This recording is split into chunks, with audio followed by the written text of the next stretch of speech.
certain suit of armor. Or do I have anybody that's familiar with Ironheart? Yeah. So the Dreamcon team has managed to get none other than Ironheart herself here to talk to us today. We're going to get the opportunity to hear a bit about her experience, what she brings to the character, but also just her love for all things nerdy. So would you please give an amazing round of applause to Dominque Thorne.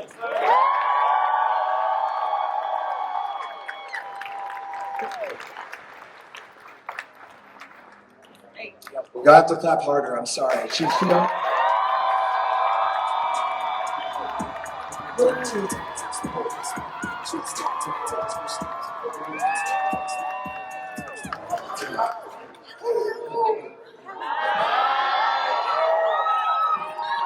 Welcome to Dreamcon. Thanks for having me. I'm glad to be here. So before we get started, I got a couple of questions I'm going to ask you. I'd like to give you a gift first. As soon as we found out you were going to be here, was it a surprise to you all? Yeah. As soon as we found out you were going to be here, we wanted to make sure that you felt supported, protected, and also just generally uplifted. I ran through Artist Alley where there are a variety of Black illustrators creating some amazing stuff, some of which inspired by Ironheart herself. So this is a illustration for Marcus the Visual, who's actually an official cover artist for Marvel. And this is for you. Oh, thank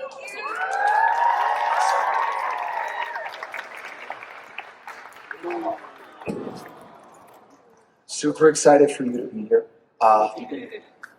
So, we already know who you are, right? We're very familiar. But I feel like you can always tell your story better than anything that we might see or read online.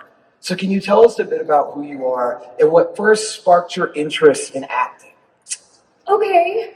My name is Dominique Thorne. I'm a young Trinidadian American from East Flatbush, Brooklyn. You know the vibes. So that's who I am. And I first fell in love with acting in between middle school and high school. I think I just watched a lot of TV. I didn't know much else. I didn't know it could be a career. I didn't know that you could get paid to do it. I didn't know anything other than I thought it was cool. And so I went to acting high school in the city. And from there, my life changed. The stories just had you. You were like, I'm not even thinking about the future. That just feels amazing exactly. to inhabit these roles. Precisely. So when did you know that acting was a path that you wanted to pursue? You went to performing arts high school. There are some people that go and then do something else. Oh man, I'm like never able to tell this story without crying. So just like bear with me. Ew. Prepare But- tissues.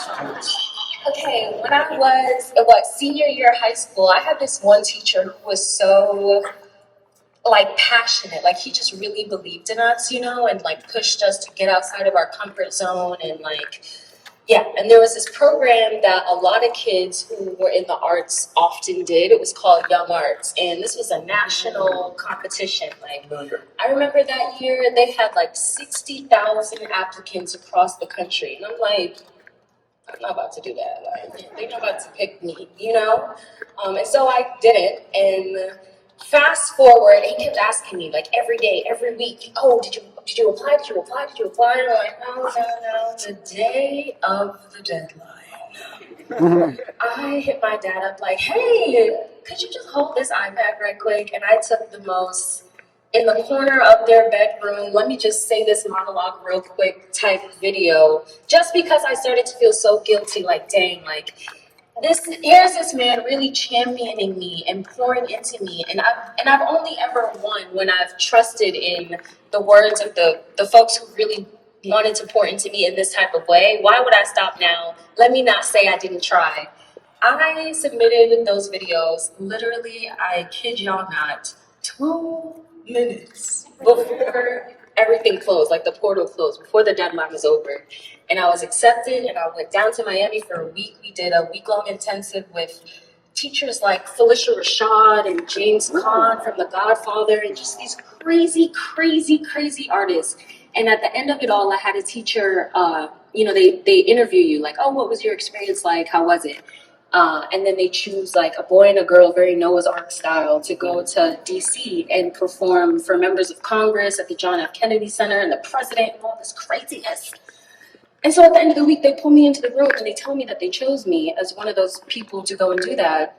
But then also asks me, like, she looks me square in my face and she asked me to tell her about my experience. And I'm saying, you know, this is beautiful. Like, I didn't know that it could be like this. And she looks me in my eyes and she says, Dominique, if this is what you enjoy, if this is what makes you feel the most alive, then you deserve to do this and to have this feeling for the rest of your life. I didn't cry. But yeah, that was it. There's something so powerful about people that can see what we're capable of, even when we're not able to see it ourselves. Yes. Like it's a collective part of our story. Sometimes that next chapter requires someone to see what we're capable of. And it's amazing that teacher did that for you. I'm really glad you had that experience. Absolutely. Because not only did you beat the odds to get accepted into young arts, you beat the odds to become one of the top 2, and now you're Riri Williams. What the odds is what you do. Yeah. So let's start with the moment that all of this became real. What did you feel when you first heard the words, "You are Riri Williams"? What was it? Words? Was it a phone call? Did you just get an email? It was a phone call. It was for sure a phone call. And I was stunned, like shock, genuine awe, I guess. And it took a minute for it to really sink in. I think more than anything, I just felt like gratitude, genuinely. You know that type of gratitude that really stills you, and it's the calming kind. It's not overwhelming. It's like an appreciation. It was a lot of that. Yeah.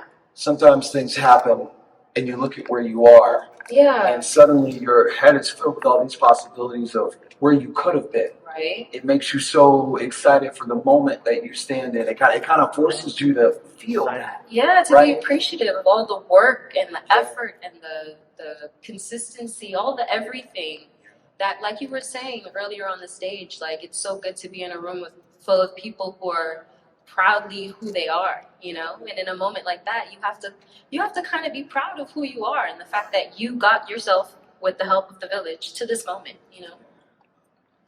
So one of my favorite things about Riri Williams is that she's a genius, right? But in the Marvel universe, sometimes things that happen is that like everybody's a genius. Fantastic Four, Reed Richards, genius. Hank Pym, genius, right? And people start out like, yeah, this guy's smart, this guy's smart, this guy's smart, this guy's smart. But when Riri shows up, her genius is unique. Sometimes we think about intelligence and how intelligence looks, how it's supposed to sound. And Riri is like, I ain't interested in any of that. And I'm smarter than you. So yeah, super genius, actually. Yeah. Through a character like Riri, young black girls get to see a genius who looks like them, who sounds like them, that comes from a place where they come from. Can you tell us about how that feels, the things about that make you joyful, but also some of the responsibility that you feel holding a role like that? Yeah, I think a lot of times when you walk into a space such as this one that you're describing, the role of a genius that has so many pre-existing and also preconceived ideas that fit into archetypes and stereotypes that are, but mostly are not you, it can always be intimidating. And I think that it can also be really deflating. And it feels like the expectation, like a really easy expectation to have lined up with this. I mean, we all understand the passion and the energy that comes from the MCU fandom. This is a full, complete universe, and so many of us love it because of that fullness, because of that richness, because of the depth that they take the times to go into and through, and to make sure that everybody has something to hold on to, and to everyone has a favorite part, favorite character, a favorite corner of this gigantic universe. And I think knowing that they were actually going to turn Riri Williams' story into a part of that universe that we could see and not just read is so exciting, because it makes us think like, oh, that's for me. Like, that's absolutely for me right there. Like, I see it. I don't have to try and relate to it. I don't have to, it's just clean right there on the page. And that, I think, is more so than anything what I hoped to be able to translate to when you do see her and hear her off the page. Like, there is no watering down, there is no diluting of that, what is written, and this, what we see.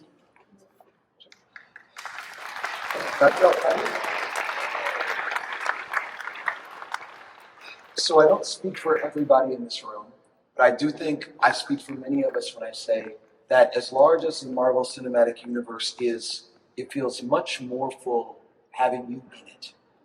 North Kansas.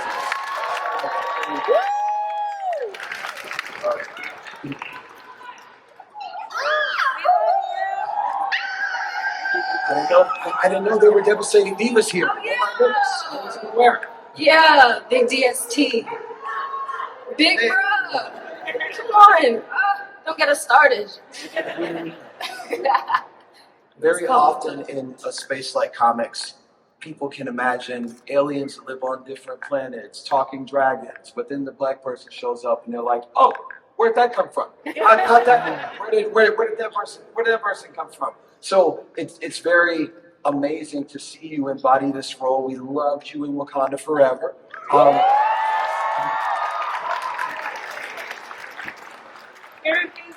And so I'm sorry, I'm getting a little nervous. Such respect for you and your work. Oh, so tell me this: before you stepped on set, when you thought of Riri Williams, who was she to you? How did you think about the character when you started that journey of crafting? Like, some people that aren't actors, they don't know. When they get the script, it's like their words until I go, she sounds like this. When she wants to get a point across, she moves her hand like this. Her mannerisms are like this. Her posture is like this. How did you envision the character before you embodied her? Confidence. Nice. Yeah. I think that was number one, because that's what I felt when I first saw the imagery. Like, I remember before I was a part of this at all, I just remember seeing that image. It was like a comic book cover of Riri Williams with her hair out. She had the red top on, and she was holding the... Yeah, that's the first time I ever saw Riri Williams, and I'm like, whoa, like, yeah. You know, and it just gave confidence. And so then by the time there was a story, by the time there were words on the page, it just felt like, okay, is that consistent with what I'm hearing and what I'm being told from, you know, producers and writers and all these other folks? And I think through the story that they hoped to tell, I absolutely saw, I couldn't understand how she would achieve what she has achieved without confidence, especially the type of confidence that has the willingness to show up in spite of those archetypes that she knows she doesn't fit into. You know, she knows that everybody is thinking about Tony Stark. She knows that everyone is going to expect her to, I don't know, fail at MIT or whatever it is, you know. And she very much does feel like the type of person who is excited to kind of casually throw it back in your face that, no, that's not me. That's not even close to who I am. But this is who I am, and this is who you could be too if you listen to me, because I'm smarter than you. You know? You don't end up in the lab with Shuri unless you're confident. Hello. She ain't leaving the border to come across the She world doesn't to come find to you Massachusetts unless you're Riri Williams. The cover that you were talking about, the thing that stuck out to me when I saw that cover was that on most Iron Man covers, he has his suit on. As big of an ego as Tony Stark has, he always has that suit on. Right. On his covers, that helmet is on. But Riri shows up and she's like, yeah, I got a helmet, but You want to see his face. ego. Exactly. His heart is not to climb. Right. So in the comics, Riri has gone through a variety of writers. You look at Eve Ewing, you look at Brian Michael Bendis, people that kind of added different things to the character, and everybody obviously has like a different definition of her when they sit down to write her. How did you build her up in your mind before becoming her in front of the world? What were the things that you kind of looked at and found about her that said, this is how we tell her story? Yeah. I think what I appreciated of the Brian Michael Bendis telling was her relationship to Iron Man. I think that was necessary before I had a script, because when I got the role, I didn't have a script yet, but I knew that she would show up in Wakanda Forever. I knew what she would kind of do in that story, and then I knew that we would do a deeper dive in the series later. And so my mind was kind of fixed on, okay, who is this girl by the time we get to that series? And I don't want to present her in Wakanda Forever in a way that is shallow, or even though we don't know we all know what her backstory is, but in the movie, even if we don't get to learn all about her in Wakanda Forever, how do you leave the door open for folks to want to know more, And so I think getting the understanding of the relationship that she has to Tony Stark in the comics was helpful to kind of think about, is she building this suit of armor because she just admires Tony so bad? Right. Or is she out here doing her own thing and is taking notes where it applies? And that's kind of the sense that I got by the time we got to the series. And so I think I love where we've landed now about what her relationship is to Tony Stark, and hear that in the show too. But I think for me, reading the comics was a great way to get the foundation and to really lay that and see also what is it about her that people who love the comics love, because you want to make sure that that's in there as well, hence the whole confidence thing. That's what stood out to me. Then once we got into doing the series, I'm just really, really grateful to have had a writer who knows Chicago like the back of her hand, and a director who is herself born and raised from Chicago, because I think that is what makes her unique and special. It's where she's from, the community that she has, and how that's informed the decisions that she makes now, It's a type of story that can only be told if you have a deep understanding of the people, and also the culture that those people come from. Precisely. Very often we can tell when a black character shows up, you've been talking with black people beforehand. Right. So you obviously put a lot of work into how Riri Williams shows up on the screen. And speaking of Riri Williams showing up on the screen, it is my understanding that you have a trailer. You have a trailer. So you've been doing all this work. We can get the trailer up. Please play the trailer. Let's see what we got going.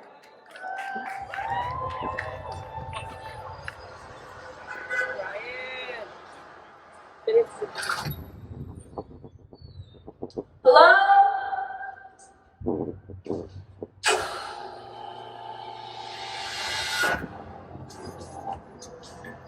For real?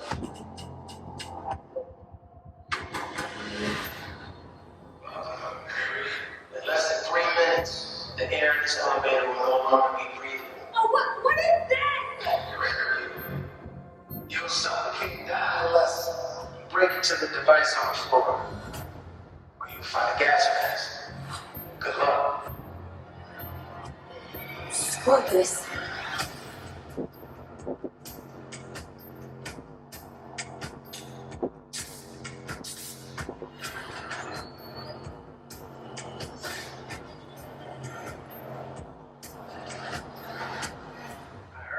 Williams was a genius. Sorry.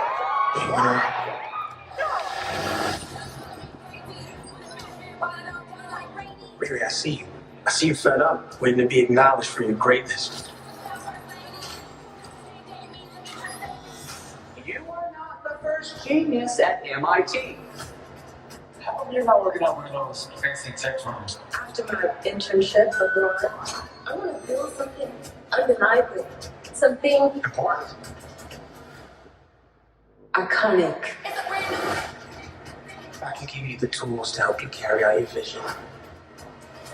But anyone who's ever accomplished anything iconic in life has had to do some questionable things to get it done. What would you do, Riri? It's bitten up a hell of a lot more than you can chew. I can chew a lot.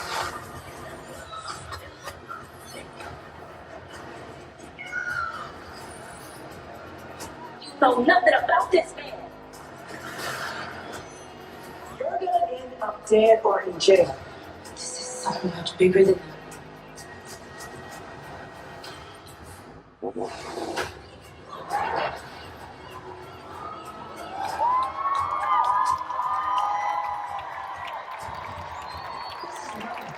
A shady bunker. My bunker's not shady. Would a shady bunker have that on the walls? It's literally a bunker crate of self-guided missiles. I'm returning those.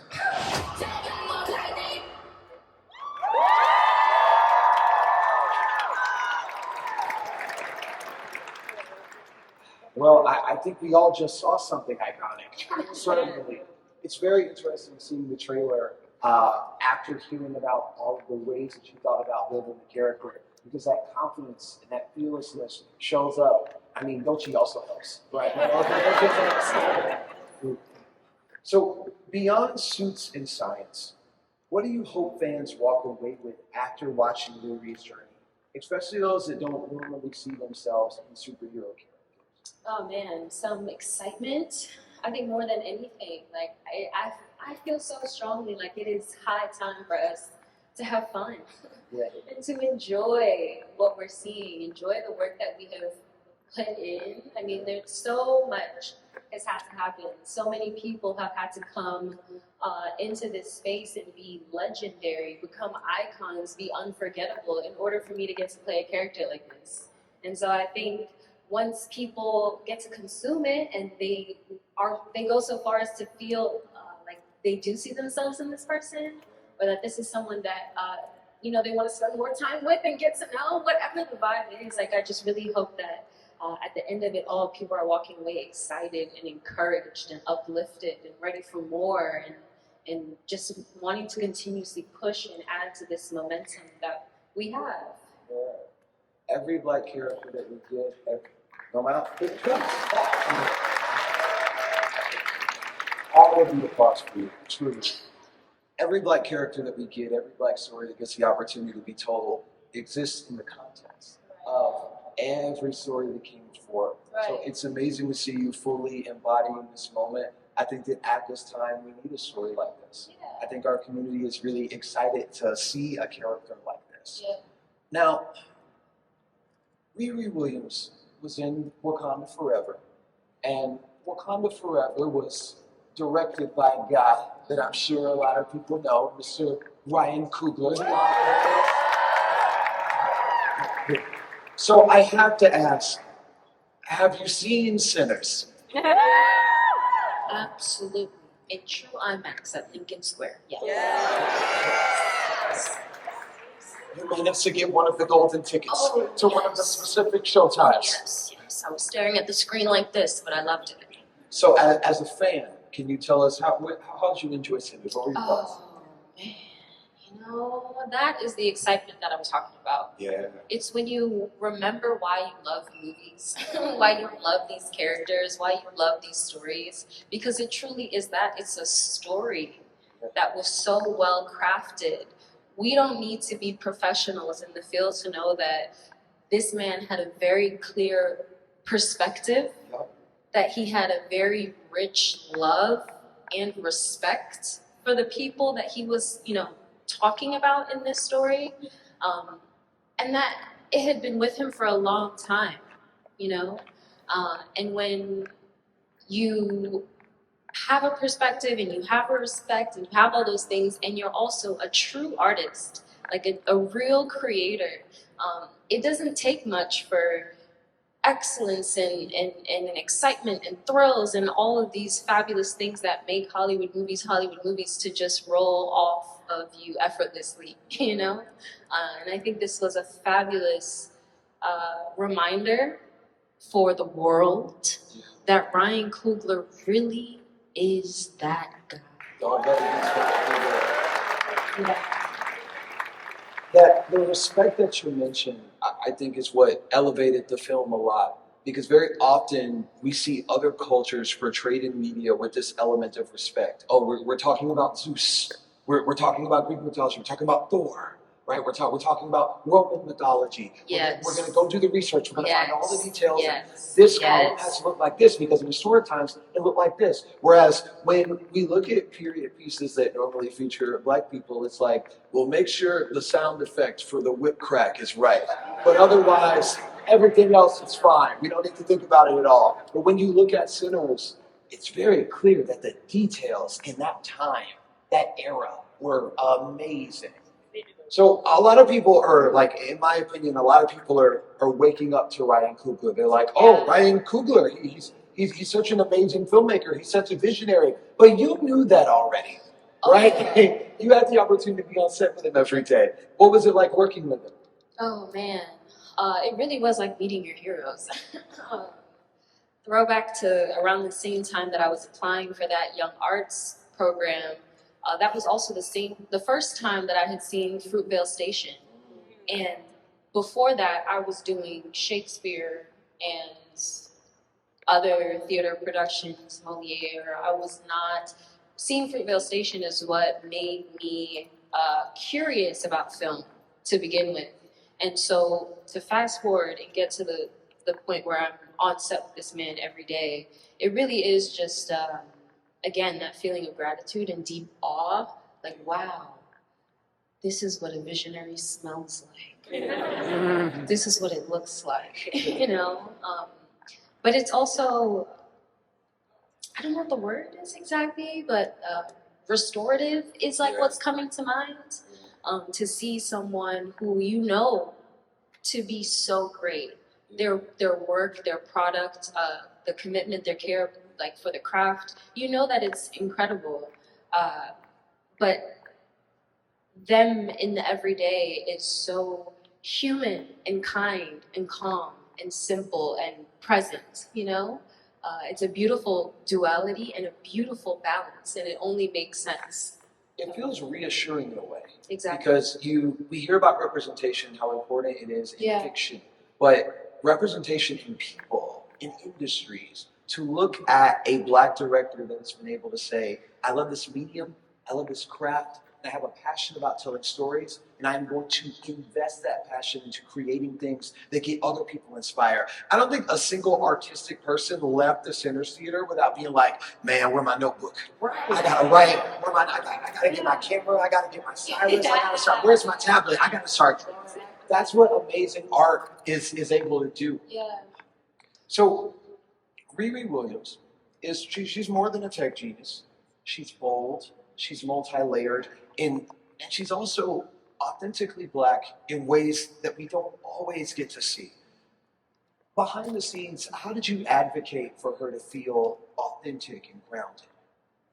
You know, this was one of the first times that I think that type of advocacy was made so much simpler because I wasn't doing it alone. Yeah. Because Ryan Coogler is a producer. Because Zinzi Coogler is a producer. Because Chinaka Hodge is a Black woman, our writer. Because Sam Bailey and Angela Barnes are Black women, our directors.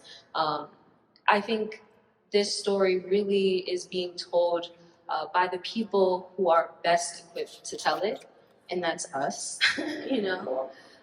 Obviously, it exists in this larger context of the MCU, but I really do give them their kudos for going out and finding the people who...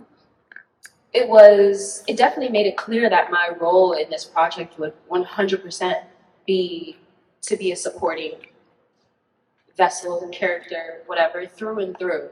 Like from Riri being like a little sneak peek to Dominique, this being her first time in the MCU, that just made it so clear to me that, yeah, I am here to support you and whatever it is that y'all need. And then on the flip side, being able to reflect on that and also losing someone close to me, it definitely, who was the person that truly made me and everyone laugh the most on set. It was really just such a reminder, like what a privilege it is to be able to do something like this, to be able to tell these stories that are taking the efforts and the work of the folks and the actors and the artists who came before us, that cleared the way to set the stage for us to do this, and to now encourage other people to have fun with it. You know, to recognize and to take ownership of the fact that we are here, bro. Like, we in this. We not fake here. We're not in the back trying to be cute. We're front and center. We're telling the stories. We're telling them thoughtfully. We're telling them creatively. We're telling them to scale in a way that is only going to continue to invigorate other young artists to come up behind us and do what we're doing times 10. And I think that's something to really be proud of. And it's sad to say that it takes losing giants and folks who are at the forefront of that movement and also just that way of living life, you know? It's kind of sad that it takes something like that to really let that sink in and register. And for me, for that to happen at that time, when it's also my first time in the MCU, I think it was also very soberingly so a reminder for me to never continue further down this path without great reverence and respect for what a gift this is, you know? Because nothing is for certain.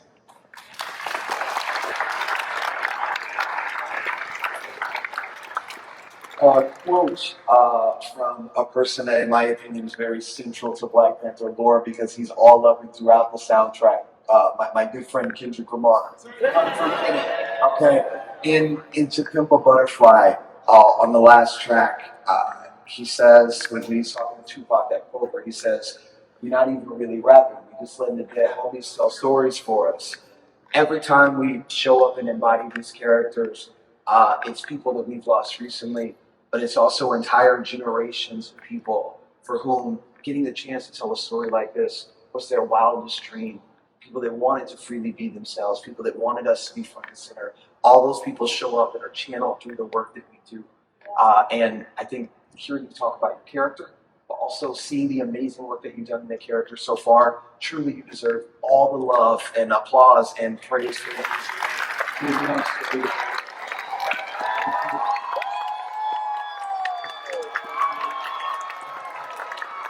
Thank you so much for joining us here at Dreamcon. We look forward to seeing Ironheart when it comes out. Everyone, please give Dominque Thorne a round of applause.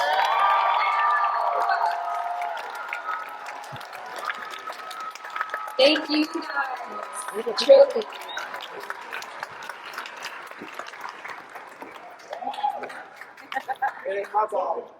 You're awesome, both of you. We love you. I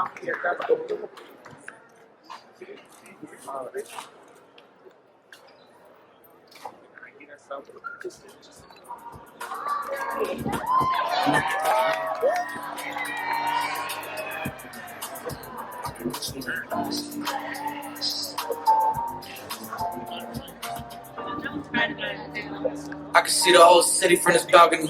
Back in 2019, it was outside free, but now they got it house.